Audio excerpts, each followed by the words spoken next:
First of all, we're going to look at a punch coming straight forward or across. So you've got somebody punching across this way or across this way, yeah? It could be like a boxer or something like that. Or people who just, fancy themselves as a bit of a fighter.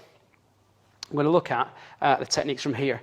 Never fight anybody on their own ground, on their own terms. Okay, so you don't box a boxer. You don't grapple a grappler, and so on and so forth. So, from here, Dave's going to look at, if you look at that punch, if Dave's coming in with that punch and he makes contact, chances are he's going to make a mess of my face, all right? So you need to get into the zone. You need to be animalistic in nature. That person's walking into your space, they're seeing you as a victim. So you need to psych yourself up, yeah? In Chinese, we say you need to make yourself yang. You need to switch on, yeah, that animalistic brain, that animalistic mindset, that person isn't going to dominate you, all right? I'm going to do it at slow speed because I obviously don't want to break Dave's hands, but when we start to go up a little bit, I'll put some gloves on, then I can show you a little bit more sort of real time. As the punch comes in, what you're going to do, the punch is coming straight forward this way. What I don't want to do is stay in line with the fist. I need to move, yeah, and it's quite a fast, dynamic technique. So what you're going to do is you're going to greet that fist with an elbow.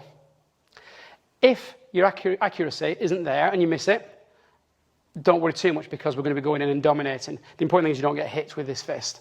So the punch comes in, what you're going to do is sidestep and crack straight down with the elbow, straight across the hand, boom, into here. And you're going to take out those fingers and or knuckles. To show you from the front, from here, I haven't got my hands down here because, I'm leaving myself heavily exposed. I've got my hands up. This looks passive. This doesn't look aggressive. This looks aggressive. Traditional Kung Fu stances look aggressive. Hands up this way doesn't look aggressive. It actually looks more defensive. So what I'm going to do is I'm going to advocate that your hands are up in the fight. So they're here. Yeah, I'm not in front of my face, but my hands are up here, so I've got some form of barrier between me and Dave. So for Dave to come into that space, if he just moves forward, I've got my hands up as a protection here. But what we're going to do, as I said, we're going to look at that punch. And basically, if you watch my feet from here as well, as my hands are up here, as that punch comes in, I'm going to twist. I'm going to drop my hands slightly lower down and hit with the elbow. This hand's here just in case it slips off and that punch still comes through because I can check it to the side. So from here, punch is coming in, hands are up. You can check it first this way if you wish and crack down with that elbow. Or you can purely go straight in with the elbow and take those knuckles out. And again from here, so it's one, if the other punch comes in, two, yeah? And then come through, maybe step in and drive your elbow into the target. So it's very much a boom, one, boom, two, yeah? And then it might be come into elbow, drop the elbow through, and we'll talk about elbows as we kind of get to it. To drop an elbow on a fist is there's a little bit of accuracy involved. Okay, but it's very, very effective because, like I say, if that punch comes in here and you crack it straight down on those knuckles, take that hand out. Sorry, Dave. Okay, sorry, do you feel it? Take that hand out, break those hands. Can they grab you? Can they punch you? Yeah. What gives that person the right to attack you? You've got to be in that mindset. It's not a case of me doing these elbows passive, yeah? You've got your hands up into here, that person's attacking. Get in there and smack the elbow straight on the hand, break it. Wind yourself up, get yourself psyched up. You have to do. You have to get in that mindset. If you don't, that person will dominate you. You imagine that person coming to attack you and you suddenly smack them on the hand as they're coming to punch you, yeah? They're expecting that fist to make contact with your face, yeah? You hit them on the hand, break the fingers, and they're like this. You're taking the fighting spirit away. You put them in that defensive mode. So what we're going to do is we're going to put a glove on Dave now, and then you can basically have a look at the technique, okay? So we'll switch that in a second. So Dave's now got a glove on just to protect his hand a little bit. We're just going to look at that hand coming in. Now we're looking, as I mentioned, talking about a punch coming in straight.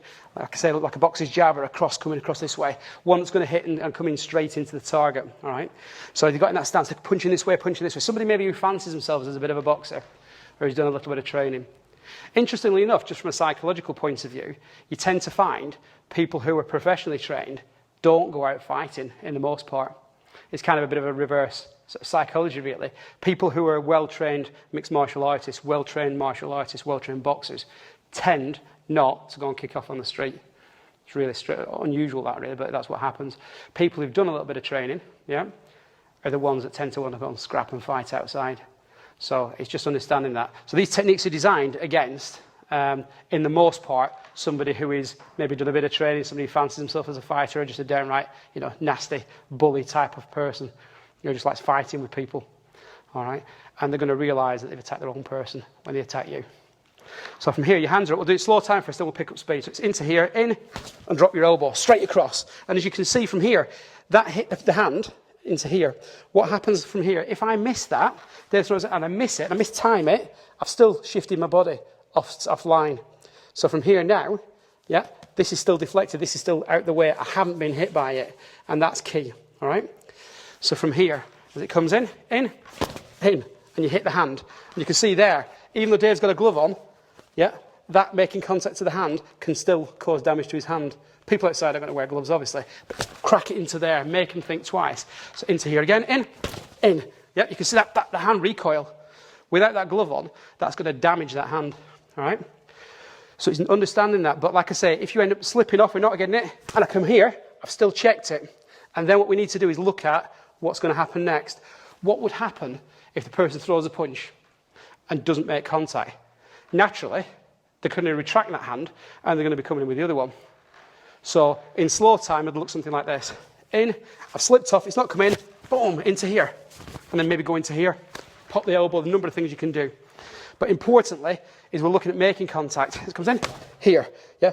Damage the elbow, yeah? Damage the, not damage the elbow, damage the face into here, yeah? And if that other punch does come in, you might check it here. Yeah, we'll look at that shortly and slam the elbow into the face here. So all we're doing is hands are up. It's one elbow in, two elbows coming in, and you twist the body to give you that maneuverability. If the punch is coming in, I'm shifting my body offline here, yeah? So that's not going to hit. So it comes in, here, hit. And then I might then come through and go into damage the arm further. So I'm intercepting the punch. Structure of punches. That punch coming into here, yeah, at this point it's not got as much power as it has, because Dave will aim for that punch to hit me at its maximum power, which is probably going to be 3/4 roughly of his extension of his arm. So I can move forward and hit here and intercept it early before I then come through and then go into some of the stuff we're going to cover later. We'll talk about gouging and ripping and things like that. So as I say, with this technique, if we show you from the other side, then you can see from the opposite side. Again, as we do it slow time first, comes in, here, crack, that elbow into that glove. If I slip here and I miss it, I've still not got hit, but there's going to be something else coming into that after that point. So this is what we're looking at. Is keep it simple. Punch comes in, hit. Drop that elbow into here. You can see from Dave's arm, that recoil on his arm, it stops the punch dead.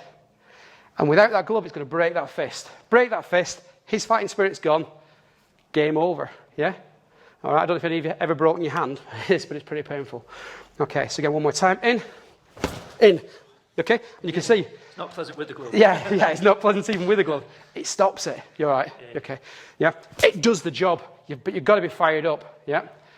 Some of my students tend to say when I'm teaching, they can see it's almost like they explain it like a bit of a glazed look. It's like that yang comes up and it's like, right, game on, we're on, yeah?